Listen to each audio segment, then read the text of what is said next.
Sentar, diga para quem está pertinho de você, você está no lugar certo, na hora certa, com as pessoas certas. Diga para ele, quando esse culto terminar, o seu cálice vai transbordar, amém? Abra comigo a sua Bíblia, por favor, em Filipenses, no capítulo de número 2, Filipenses capítulo 2. Mais uma vez eu quero parabenizá-los por 2 anos de vida dessa comunidade, amém, irmãos? Você pode aplaudir o Senhor por isso. É um privilégio poder estar aqui celebrando mais um ano de vida dessa igreja maravilhosa. De alguma forma eu faço parte dessa história, faço parte daquilo que Deus está fazendo aqui. Então eu me sinto muito grato de poder estar aqui essa noite compartilhando com você a palavra de Jesus, amém?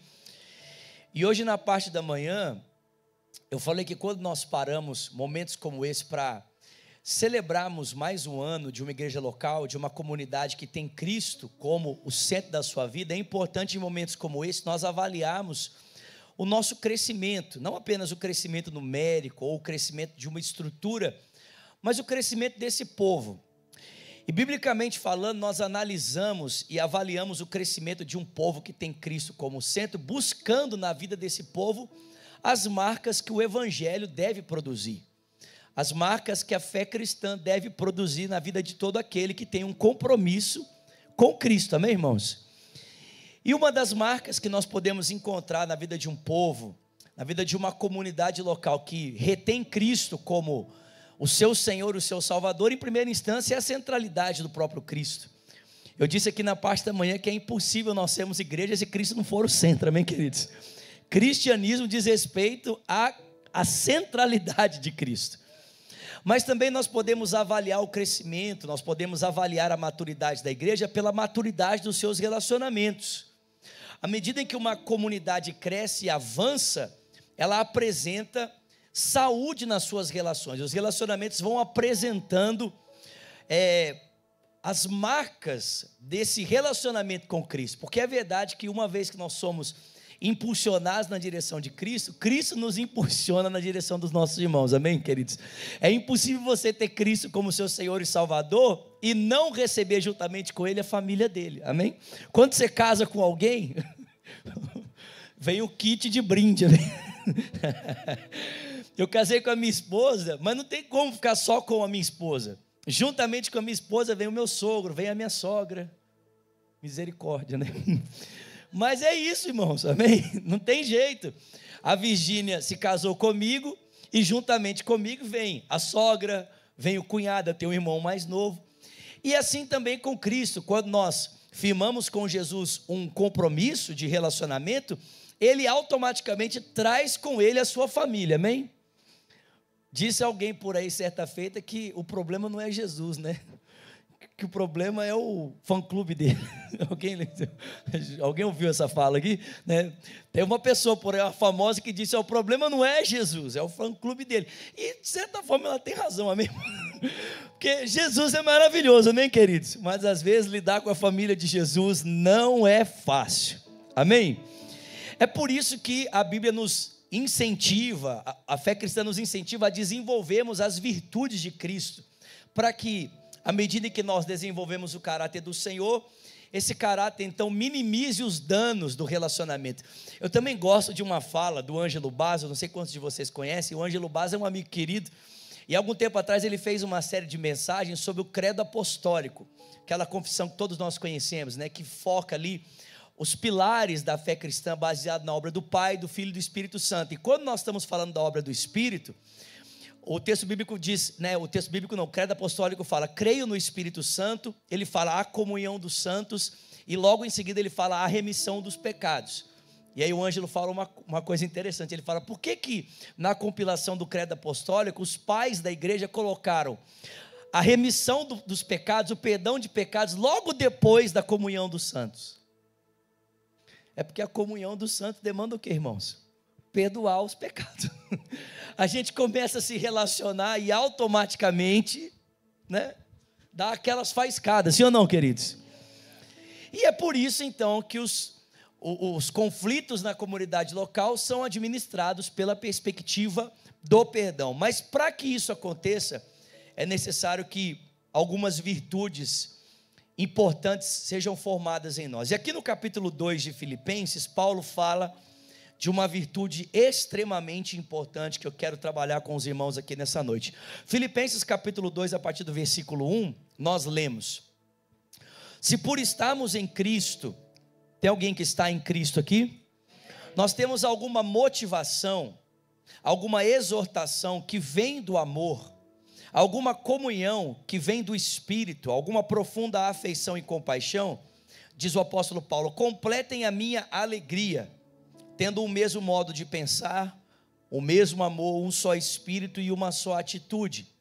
Não façam nada por ambição egoísta ou por vaidade, mas humildemente considerem os outros superiores a vocês. Cada um não cuide somente dos seus interesses, mas também dos interesses dos outros.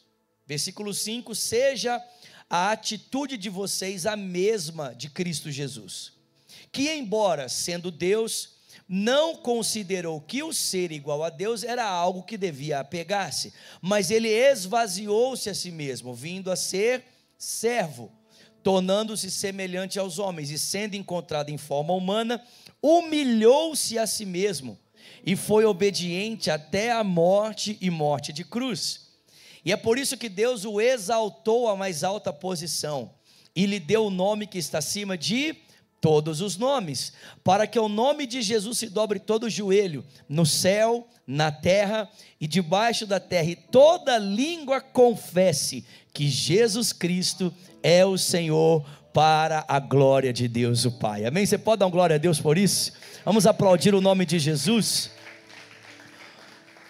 O tema dessa mensagem é a jornada da honra. Amém? Fala para quem está pertinho de você: a jornada da honra. Porque é exatamente isso que nós vemos aqui nesse texto também, o caminho que Cristo trilhou para que ele se tornasse então objeto de honra por meio da sua exaltação através do nosso Pai Celestial. Mas de que maneira Cristo, ou qual foi essa jornada trilhada por Cristo para que ele então fosse exaltado à direita de Deus? E Paulo diz basicamente que essa jornada pode ser resumida em uma única palavra. E a única palavra é humildade. Amém, gente? Fala para quem está do seu lado: humildade. E olha que interessante, queridos. Para o apóstolo Paulo, humildade não é um conceito a ser aprendido. Na ideia de Paulo, quando ele vai falar sobre humildade, ele não nos oferece um conceito, ele nos oferece um exemplo. Para Paulo, humildade não é algo que você tem que aprender intelectualmente, mas é uma conduta que você precisa copiar. E é claro que se Paulo vai falar de uma conduta a ser copiada, ele não aponta outra conduta senão a conduta de Jesus Cristo. Amém, queridos? Ele nos apresenta a conduta, ele nos apresenta a postura de Jesus. E tem duas palavras aqui que aparecem no texto, no original, que são muito importantes para nós entendermos que postura é essa, que Paulo descreve como uma postura humilde e que deve nortear as relações na comunidade local, para que elas possam ser mais saudáveis. Ao invés de serem relacionamentos ensimesmados, ou seja, voltados para dentro, sejam relacionamentos extrovertidos, voltados para fora. Amém, gente? Às vezes a gente é muito ensimesmado na relação com o outro, a gente fica se protegendo, né? A gente fica ali, né, pensando assim, né, de que forma que eu posso ter um relacionamento, né, na medida do possível, à distância, para que esse relacionamento não me comprometa, ou de repente não comprometa o outro. Mas a fé cristã não é um relacionamento, ela não propõe um relacionamento em si mesmado, voltado para si, mas relações extrovertidas, voltadas para fora. Amém, meus irmãos? Porque o nosso Deus é um Deus voltado para fora. Nosso Deus não é um Deus em si mesmado, voltado para Ele mesmo. O nosso Deus é um Deus voltado para fora. Ele é uma comunidade de amor, Pai, Filho, Espírito Santo. E se o nosso Deus é um Deus voltado para fora, Ele espera ter filhos que também sejam extrovertidos. Amém, gente? Não é gente introvertida, voltada para dentro, é gente extrovertida, voltada para fora, que se preocupa com o outro. Amém? Que se dedica em prol do outro. Alguém pode dar uma glória a Deus por isso aqui? Mas para isso nós precisamos de humildade. E quando Paulo vai descrever essa postura de humildade, ele usa uma palavra aqui no original, que ela é muito importante. Se ela não fosse importante, irmãos, eu não usaria ela aqui, tá bom? Então não é para ficar mostrando aqui intelectualidade não, mas é para entender o conceito que Paulo está expondo. Paulo usa uma palavra aqui no grego, a palavra frônesis, quando ele fala assim, tende em vós a mesma atitude, a palavra que aparece aqui no original é a palavra frônesis. E por que essa palavra ela é importante? Porque você pode, se você olhar na sua Bíblia, algumas traduções falam assim, tende em vós o mesmo sentimento que houve em Cristo Jesus, amém? E outras Bíblias falam, tende em vós a mesma atitude. E a pergunta é, por que um tradutor ao traduzir frônesis usa sentimento e o outro tradutor ao traduzir frônesis usa atitude? É porque esse termo, essa palavra não tem um correspondente na nossa língua. Então o tradutor, quando ele olha ali para o conceito dessa palavra, ele pensa assim, eu acho que o conceito melhor é sentimento. E o outro olha e fala, acho que o conceito melhor aqui é atitude. Mas na verdade, irmãos, nem apenas sentimento e nem apenas atitude correspondem ao que essa palavra quer dizer. Sabe por quê? Porque você pode ter bons sentimentos que não necessariamente vão se tornar boas atitudes, sim ou não? Concorda comigo? Aliás, tem alguém que disse certa feita que o cemitério é o lugar mais rico do mundo, amém? Porque ele está cheio de bons sentimentos que não viraram atitudes, sim ou não? Você já ouviu isso alguma vez na sua vida? Então, tem muita gente que tem boas atitudes, mas nem sempre consegue transformar essas boas atitudes em boas ações. Aliás, esse é o dilema de todos nós aqui, né? Paulo vai dizer em Romanos capítulo 7, que o bem que eu quero fazer, eu não faço, mas o mal que eu não quero, alguém se identifica com isso aqui? Esse aí eu acabo fazendo, né? Então, irmãos, nós vivemos esse problema, de muitas vezes temos intenções maravilhosas, mas na hora que nós vamos transformar essas intenções em prática, o negócio fica complicado. Então, em Jesus, frônesis não pode ser apenas um sentimento, porque não necessariamente todo sentimento se transforma em ação, mas também não pode ser atitude, querido, apenas. Por que não? Porque não necessariamente as boas atitudes são movidas de bons sentimentos. Você pode ter a melhor atitude do mundo, que não necessariamente procede de um bom coração, sim ou não? Jesus fala isso também, quando ele está pregando ali no Sermão da Montanha, no Monte das Oliveiras, em Mateus capítulo 5 até o 7, Jesus fala que as melhores coisas da vida podem ser feitas pelos piores motivos. Ele fala que oração pode ser pecado, ele fala que jejum pode ser pecado, ele fala que oferta pode ser pecado. Por quê? Porque quando você faz essas coisas com a motivação errada, apesar de serem coisas maravilhosas, elas se tornam pecaminosas. Quem ora para ser visto pelos homens, peca. Quem oferta para ser visto pelos homens, peca. Quem jejua para ser visto pelos homens, peca. Está praticando disciplina espiritual, meio e ferramenta de comunhão com Deus, mas está pecando. Estão entendendo, irmãos? Então, frônesis não pode ser só atitude, porque não necessariamente uma boa ação é movida de um bom coração, e não necessariamente os sentimentos bons acabam se transformando em atitude. Quando o escritor aqui, quando Paulo usa a palavra frônesis aqui, ele está dizendo o seguinte, que Jesus é aquele que com a sua vida expressa uma entrega completa. Ele é aquele que, ele tem um bom coração, amém? Mas esse bom coração, esse bom sentimento na vida de Jesus, se transforma em atitude. E não apenas isso, mas ele é aquele que também tem boas ações que são movidas de um coração sincero. Amém, meus irmãos? E por que Paulo está usando essa palavra especificamente para descrever o que Cristo está fazendo? Porque, irmãos, de certa forma, Jesus era o único que poderia realmente viver essa dinâmica de vida. Hoje, por causa dele, nós podemos ter uma entrega completa para Deus, amém? Pelo seu Espírito, pela sua obra, por meio de Cristo, Deus pode encontrar esse lugar de completude, de entrega completa em nós. Mas fora de Jesus, gente, todos nós temos esse hiato, né? Esse gap entre o que eu desejo fazer e o que eu faço, o que nos impede de nos rendermos completamente para Deus.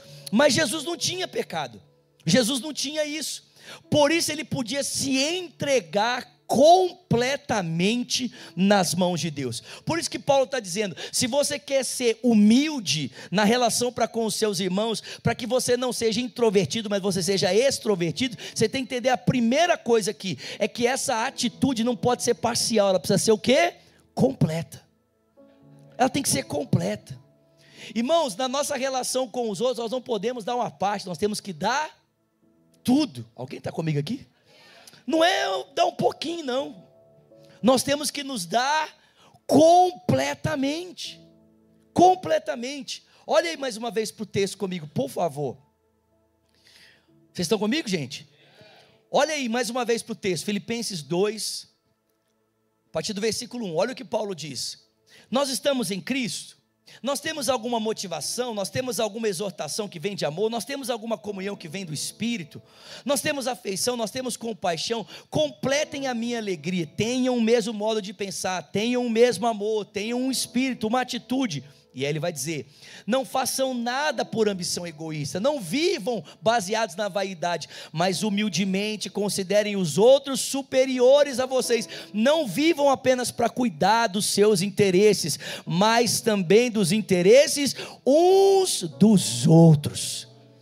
E para viver assim, só se a gente for inteiro para o outro. Amém, irmãos? Só se a gente se entregar completamente. Irmãos, eu penso que uma das maneiras de nós entendermos o que Paulo está descrevendo aqui, ele vai dizer, olha, Jesus fez isso completamente, e a maneira como nós percebemos essa atitude de entrega completa, é que aquele que estava com Deus, se esvaziou e se tornou um ser humano semelhante a cada um de nós. E ao se tornar um ser humano semelhante a cada um de nós, o texto bíblico diz que ele se esvaziou a si mesmo, vindo a ser servo de todos. E a Bíblia diz que ainda mais ele foi obediente até a morte e morte de cruz. E a Bíblia diz que por essa razão Deus o exaltou. E eu penso que uma das maneiras de nós entendermos o conceito que Paulo está apresentando aqui, dessa entrega completa, é quando nós olhamos para o Evangelho de João no capítulo 13. Porque eu penso que o lava-pés nada mais é do que uma retratação, uma forma de Jesus ilustrar para nós o conceito que Paulo está descrevendo aqui em Filipenses no capítulo 2. Você se lembra de João capítulo 13? A Bíblia diz que era a noite anterior de Jesus ser capturado ali pela guarda do Sinédrio. E a Bíblia diz que Jesus então pediu aos discípulos que preparassem a refeição pascal. A Bíblia diz que eles entraram na cidade e encontraram um homem segurando um cântaro, era uma senha, né? Porque naquela época nenhum homem levava cântaro, as mulheres é que levavam cântaro. Então Jesus, ele envia os discípulos, né, do Monte das Oliveiras para Jerusalém, eles entram, veem ali um homem segurando um cântaro, era a senha, e seguem ele. Ele apresenta para eles um cenáculo, um lugar onde a ceia deveria ser preparada. E diz o texto bíblico que então a ceia é preparada, e naquela noite então todos os discípulos passam pela mesma porta, passam pelo mesmo lugar, encontram uma bacia e uma toalha, e não havia ali um escravo para lavar os pés. Todos eles passam pela mesma porta, pelos mesmos elementos, pelo mesmo local. Mas a Bíblia diz que nenhum deles faz caso daqueles objetos. Por quê? Porque aquela função era a função de um escravo. Todos tomam lugar à mesa. E até mesmo Jesus passa por esses objetos, toma lugar à mesa. Mas a Bíblia diz que antes de ser servido o jantar, antes de ser servida a refeição pascal, Jesus se levanta da mesa. A Bíblia diz que ele se direciona para o balde, para a toalha que estava ali. Ele tira a sua túnica. Vocês estão comigo? Ele tira a sua roupa. E a Bíblia diz que ele cinge-se com a toalha, com a roupa do servo. Toma o balde e ele vem para lavar os pés dos discípulos. Tem alguém comigo aqui? Pelo amor de Deus. Gente, o texto bíblico diz que ao chegar perto de Simão Pedro, o primeiro que Jesus escolheu para lavar os pés, o Pedro olhou e falou assim, o que é isso? Do que se trata esse momento, né? E ele falou assim, Senhor, não, o Senhor não vai me lavar os pés, isso é um absurdo. De maneira nenhuma o Senhor vai me lavar os pés. E aí Jesus fala assim para ele, mas Pedro, se eu não lavar os seus pés, você não tem parte comigo. Em outras palavras, o que Jesus estava dizendo para Pedro era: Pedro, se eu não lavar os seus pés, não dá nem para sentar na mesa com você. Se a minha humildade, Pedro, se a minha entrega não tocar a sua vida, não lavar a sua vida, não dá nem para sentar na mesa. Aí você conhece o Simão Pedro, né? Aí o Simão Pedro levou: Jesus, então, né, já que o senhor quer lavar os pés, aproveita, né? Eu nem passei em casa, já vim direto, né, da rua, então já lava tudo, Jesus, lava o sovaco, né, lava tudo. E aí Jesus falou para ele: não, Pedro, são apenas os pés que se sujam pelo caminho, então apenas eles precisam ser lavados, vocês já estão limpos, pela palavra que eu vos tenho falado, mas nem todos. E a Bíblia diz que ele segue lavando os pés dos discípulos, e ao terminar de lavar os pés dos discípulos, a Bíblia diz que ele volta ao lugar onde estava a bacia e a toalha, ele veste-se novamente com a sua roupa, deixa a roupa do servo, e a Bíblia diz que ele volta, toma lugar à mesa, e ele diz: vocês me chamam de mestre e senhor, e fazem bem, porque de fato eu sou, mas estou dando a vocês o exemplo, para que vocês façam uns com os outros, como eu vos fiz a vocês. Porque o maior entre vós não será aquele que é servido, mas aquele que serve. Agora perceba, irmãos, você consegue visualizar o lava-pés como a retratação do que Paulo acabou de dizer?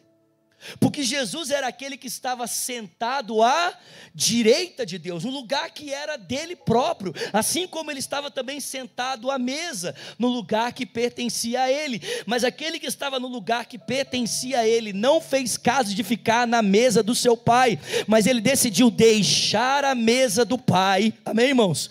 E abrir mão da sua veste real, para se cingir com a roupa de um servo, quando se tornou um ser humano semelhante a mim e a você, para vir lavar os nossos pés por meio da sua humildade. Mas não fez isso parcialmente, ele fez isso completamente. Tem alguém comigo aqui, pelo amor de Deus? Completamente. Uma outra forma que eu gosto de pensar esse texto, para a gente entender ele, para a gente conseguir, né, entender isso aqui, é pensar, isso aqui é só uma ilustração, amém, irmãos? É pensar o seguinte: houve um tempo em que Jesus estava à direita de Deus Pai, amém? E como a gente sempre pensa no céu para cima, né? Então assim, Jesus estava à direita de Deus Pai, em um lugar exaltado, e desse lugar Jesus podia olhar para a humanidade de cima para baixo, amém? Ele podia olhar para os homens, ele podia olhar para o mundo de cima para baixo. Mas a Bíblia diz que Jesus não se satisfez de nos ficar olhando de cima para baixo, e a Bíblia diz que ele decidiu descer, e ao descer, ele veio para nos olhar nos olhos, olho no olho, se fez igual a cada um de nós. Você está comigo aqui? Jesus andou no nosso meio, irmãos, e ele olhou para cada um de nós nos olhos, mas não satisfeito de nos olhar nos olhos, diz o texto sagrado que ele fez mais, ele se ajoelhou, e ele decidiu olhar para nós de baixo para cima, ele decidiu lavar os nossos pés, ele decidiu se entregar por cada um de nós.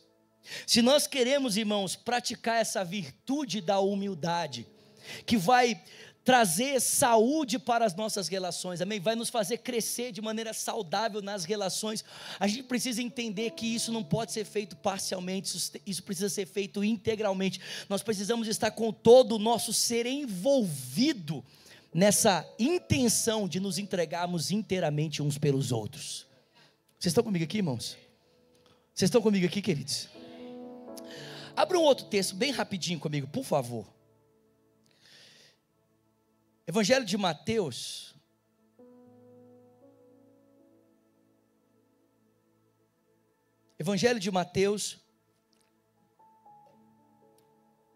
capítulo 25,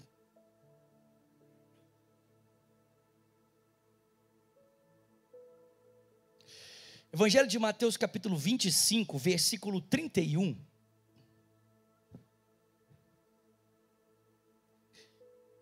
vocês estão comigo, gente? Diz assim o texto, Evangelho de Mateus 25, 31 fala assim: quando o Filho do Homem vier em sua glória com os seus anjos, Ele se assentará no seu trono na glória celeste. As nações serão reunidas diante dele, e ele vai separar umas das outras, como um pastor que separa as ovelhas dos bodes. Colocará as ovelhas à sua direita e os bodes à sua esquerda. Amém, irmãos? Vocês estão aqui comigo? Fica a dica, amém? Ovelhas à direita, bodes à esquerda. Os irmãos entenderam? Ovelhas à direita, bodes à esquerda. Amém? Estou brincando.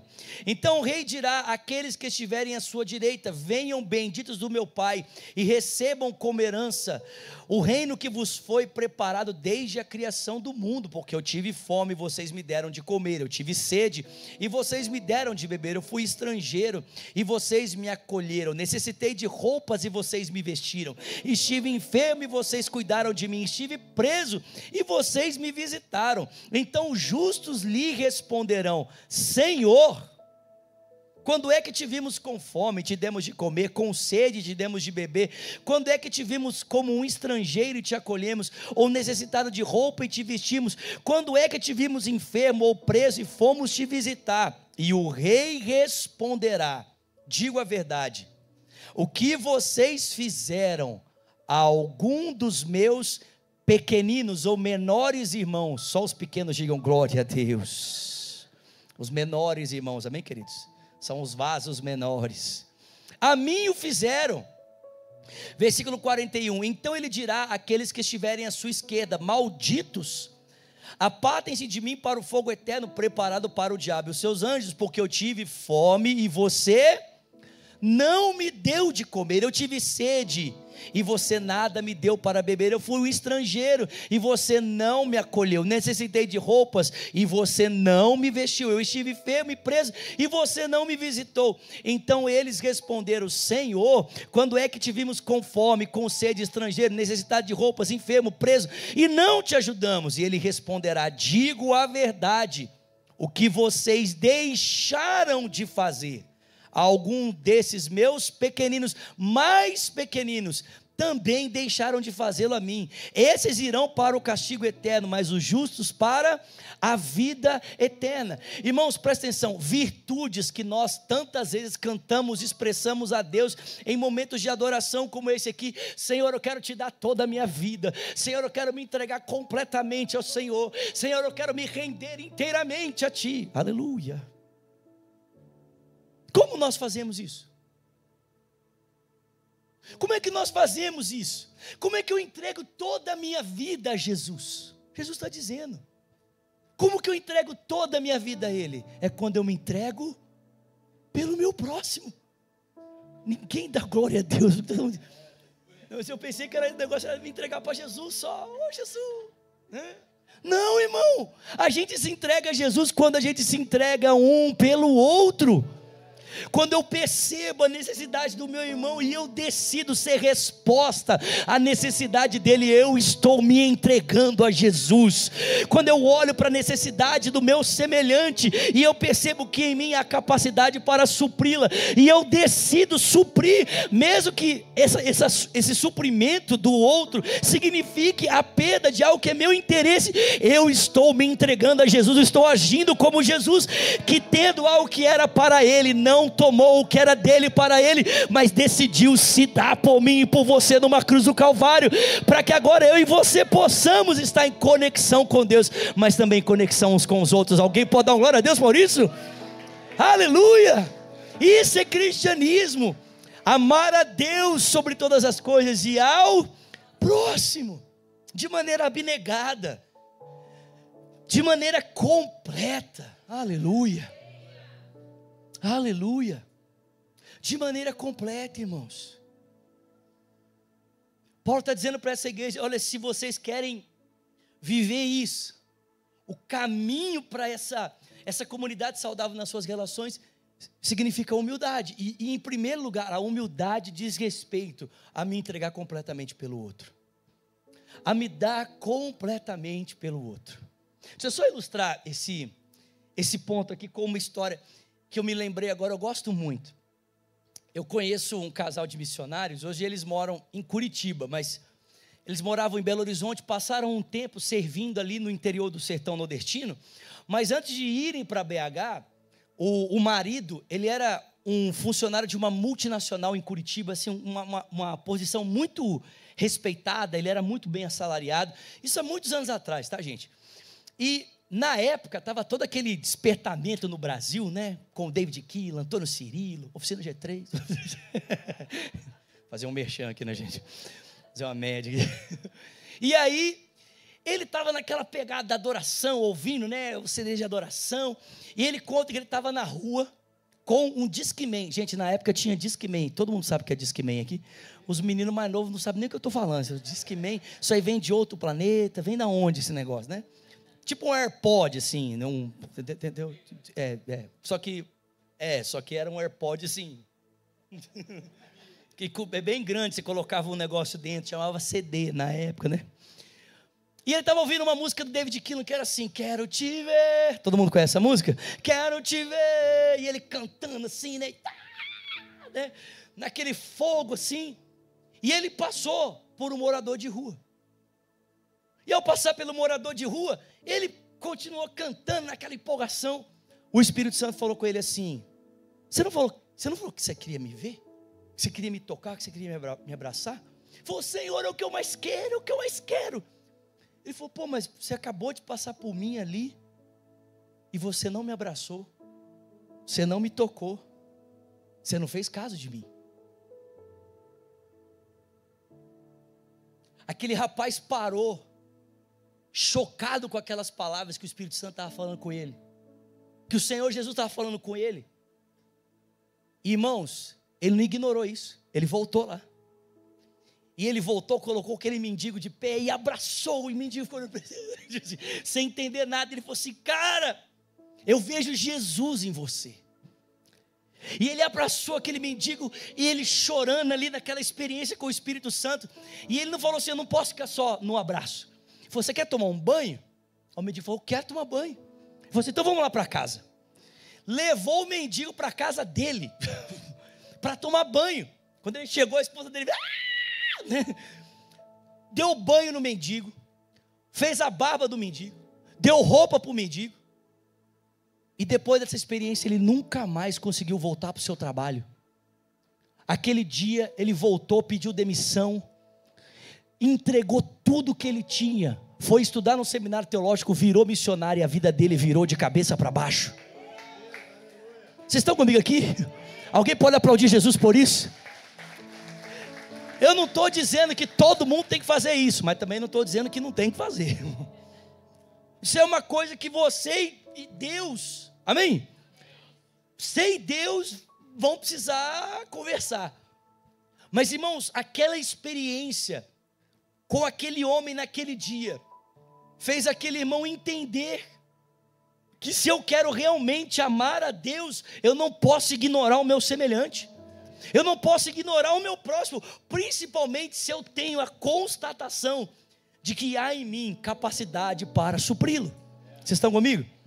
A segunda palavra que eu quero destacar aqui para nós caminharmos para o encerramento, além da palavra frônesis, é a palavra esvaziar.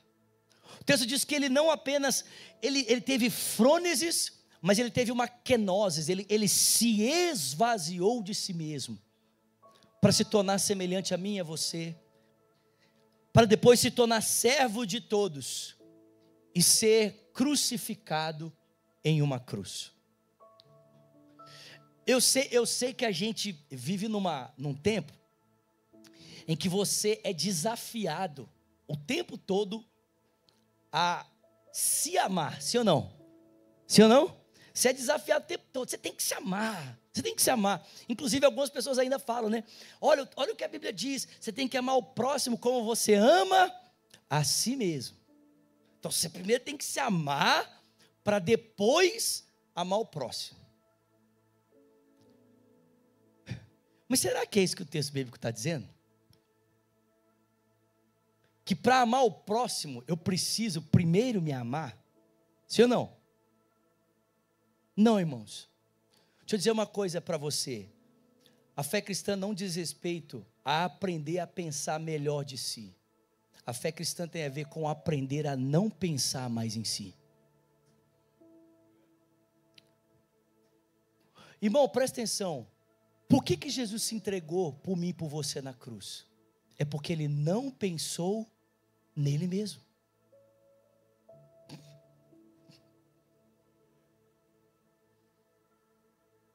Ele não considerou o que era seu. Cristianismo não é sobre eu aprender a pensar melhor de mim. Cristianismo é sobre eu aprender a não pensar mais em mim. A pensar nele. A viver por ele. Para ele. É tirar o eu do centro para colocar Deus no centro. Irmão, só tem uma forma do nós nascer. Sabe quando que o nós nasce? É quando o eu morre. Vou repetir isso, amém? Quando é que o nós nasce, Zulato? Quando o eu morre. Mas para o eu morrer, você precisa colocar ele de lado. Jesus fez isso. Irmão, se nós queremos ser uma comunidade saudável, o eu tem que morrer para o nós nascer. Eu preciso parar de pensar demais em mim. Por que tantas vezes é difícil a gente servir o outro, lavar os pés do outro, perdoar o outro? Porque a gente pensa demais na gente. A gente julga que a gente é muito importante, a minha vida é importante demais. E quem é importante demais, começa a julgar entre o que é meritoso e o que não é meritoso. Mas e quando a sua vida não tem valor? Vocês estão comigo aqui? E quando você já morreu? Irmão, presta atenção. Um dia perguntaram assim para a Madre Teresa de Calcutá. Talvez você não goste do exemplo, mas perguntaram assim para ela: como é que você faz isso? Porque você sabe que Madre Teresa de Calcutá tem um orfanato na Índia. Eu sei que tem muita especulação sobre isso, se é legítimo, se não é legítimo. Mas o ponto é o seguinte: perguntaram assim para ela: como é que você faz isso? Cuidando de crianças com AIDS e gente assim da pior estirpe na Índia. Falaram para ela assim: eu não faria isso nem por $1 milhão. Sabe qual foi a resposta dela? Ela falou assim: eu também não. Eu também não. Porque ela não fazia isso por $1 milhão. Ela fazia isso por amor. A entrega dela não era baseada na recompensa que ela teria. A entrega dela era baseada na decisão que ela tinha de viver uma vida abnegada de serviço aos outros. Porque não considerava a sua vida por preciosa. Eu acho que eu já ouvi alguém dizendo isso. Eu acho que talvez seja Paulo que tenha dito em Atos capítulo 20, que ele não considerava a sua vida por preciosa, nem de valor algum, se tão somente ele pudesse completar o ministério que ele havia recebido do Senhor Jesus, de dar testemunho da graça de Deus aos gentios. Por que eu não consigo perdoar quando eu sou ferido? Porque eu acho que eu sou importante demais, minha vida é preciosa demais. Quem o outro pensa que é para me ofender desse jeito? Irmão, presta atenção: você já morreu, você foi crucificado com Cristo, você não vive mais, quem vive agora é Cristo vivendo em você. Ou seja, irmão, que valor tem um defunto? Que valor tem um cadáver? Quanto você pagaria por um defunto? Nada. Pois bem, irmãos, a nossa vida não é preciosa para nós, ela é preciosa aos olhos de Deus, ao Senhor. Se nós entendemos isso, irmãos, e vivemos de maneira abnegada, os nossos relacionamentos vão florescer. As nossas relações serão mais saudáveis, porque ao invés de eu ficar tentando medir na minha comparação com o outro quem que é mais importante, nós vamos brigar para ver quem vai lavar o pé um do outro. Pastor Márcio fala que a competição que nós precisamos ter na igreja não é a competição de quem é mais importante, é a competição de quem vai lavar o pé primeiro. Eu vou chegar assim: irmão, eu quero lavar o seu pé. Não, eu que vou lavar o seu pé. Não, eu que vou lavar o seu pé. Eu que vou lavar o seu pé. Eu que vou lavar o seu pé. Está entendendo? Hoje as pessoas brigam para quem vai ter o pé lavado, porque é um querendo ser mais importante do que o outro. Meu Deus, fala Deus, mas fala suave, Senhor. Né? É um sou eu. Não, irmão, presta atenção. Entre nós, Jesus disse: não será assim. O que quiser ser maior, seja ele servo de todos. Mas para isso nós precisamos esvaziar. Parar de achar que é importante demais. Menos, irmão, amém? Eu tinha uma professora que ela falava assim: menos, contente-se com a sua insignificância. Contente-se, menos. Você não acha isso impressionante? O Deus do universo escolheu a posição de servo, e os servos querem muitas vezes escolher a posição de Deus. Que a gente seja como Jesus, entrega completa, e o esvaziamento para levar em consideração o outro na primazia. Amém, irmãos? Você pode ficar de pé no seu lugar, por favor?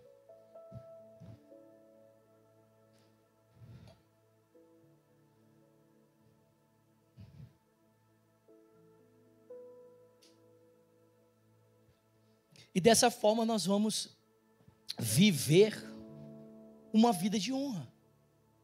Amém? Uma vida de honra. Não foi assim, para encerrar, não foi assim que José se tornou um homem honrado? Como é que José se tornou um homem honrado?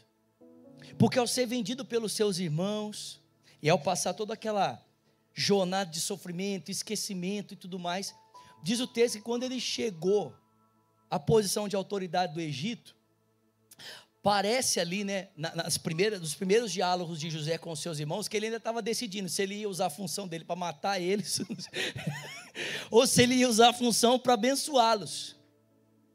Mas chegou um momento que quando ele viu o seu irmão mais novo,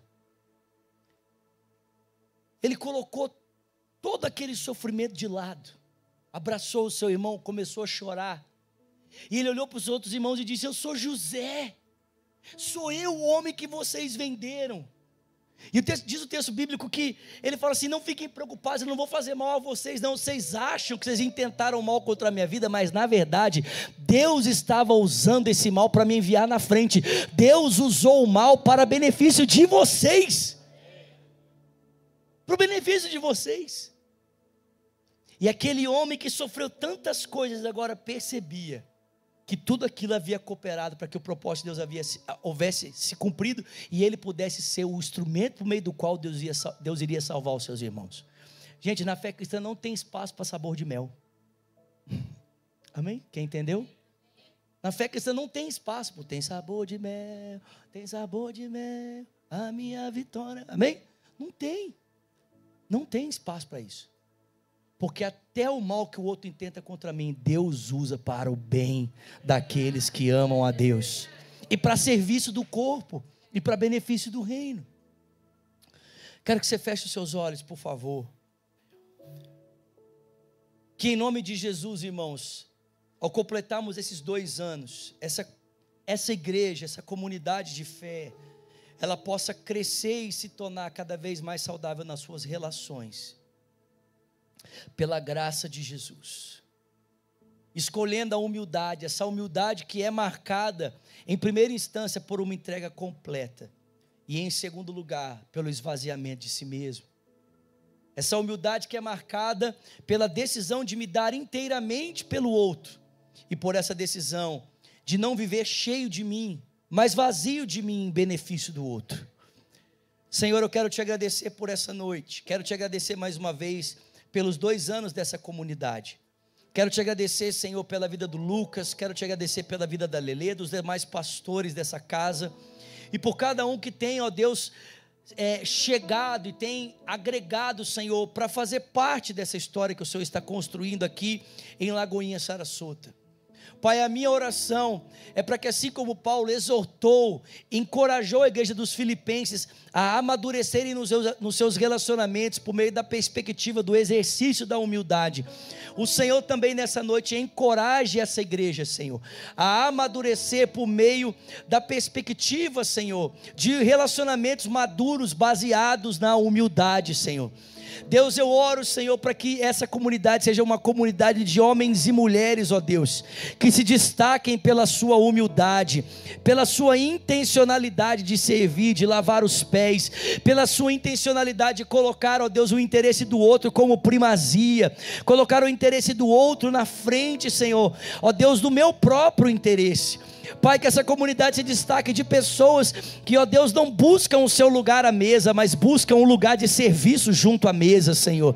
Pessoas, ó Deus, que não estão preocupadas com a honra que receberão, mas pessoas que estão preocupadas com a honra que elas entregarão, que elas darão, porque elas reconhecem que ao se esforçarem para viver em honra, para dar honra, Cristo é honrado nessa forma de viver. Cristo é honrado porque o próprio Cristo fez isso. Não considerou ser o igual a Deus algo que devia pegar-se, mas se esvaziou. Pai, em nome de Jesus, que a nossa forma de vida, Senhor, seja um testemunho para a cidade, como ali em Atos, essa maneira abnegada, Senhor, ó Deus, extrovertida de viver, possa se tornar um testemunho para Sarasota, que as pessoas dessa cidade possam dizer: se você quer conhecer cristãos verdadeiros, genuínos, gente que se entrega pelo outro, que vive para servir, gente que considera o interesse do outro, vai lá na Lagoinha de Sarasota, lá existem pessoas abnegadas, pessoas que servem, pessoas que não vivem para si mesmas, pessoas que se parecem com Jesus no seu modo de viver. Faça isso, Pai querido, faça isso, eu te peço isso, em o nome do teu Filho Jesus Cristo, em o nome do teu Filho Jesus Cristo, para a glória do teu nome.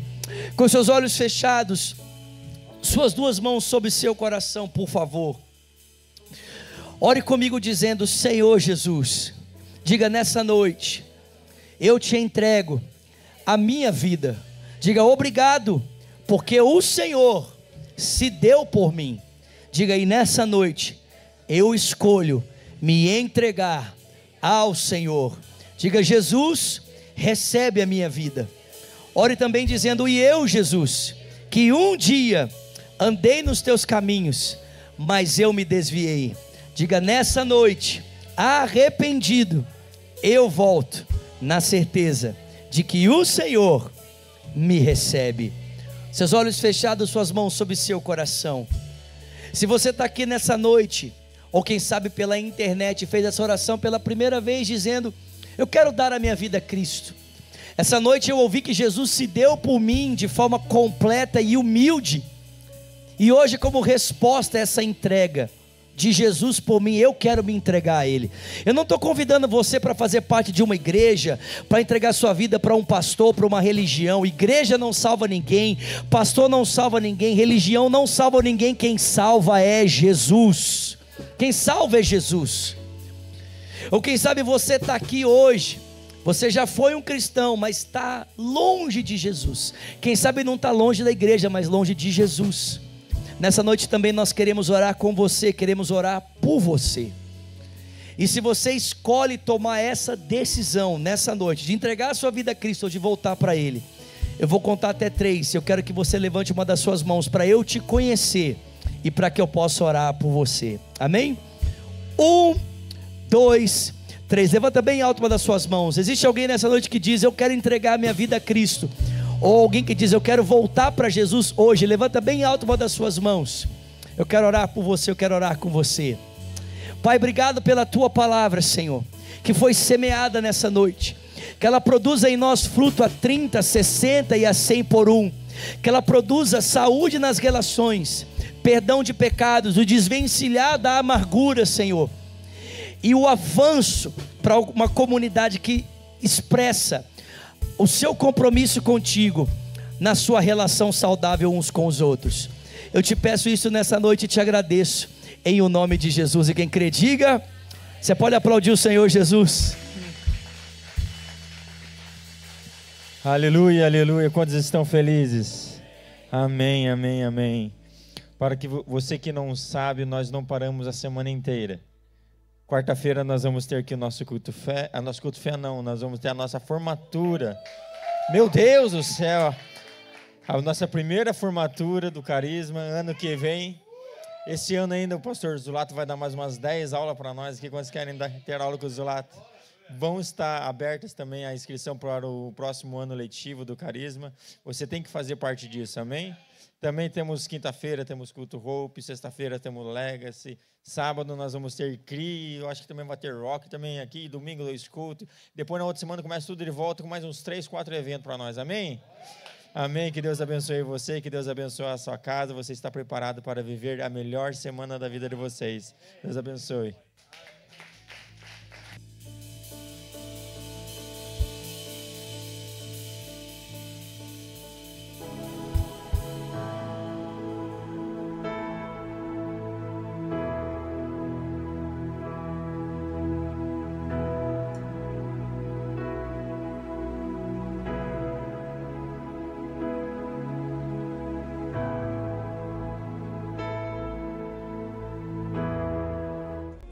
Obrigado por assistir esse vídeo até o final e eu oro que essa mensagem que você escutou agora fortifique no seu coração cada vez mais.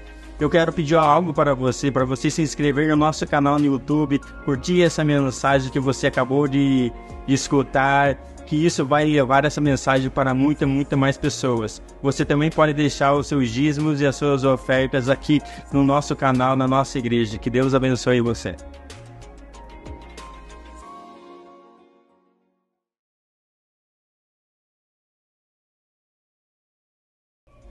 Obrigado.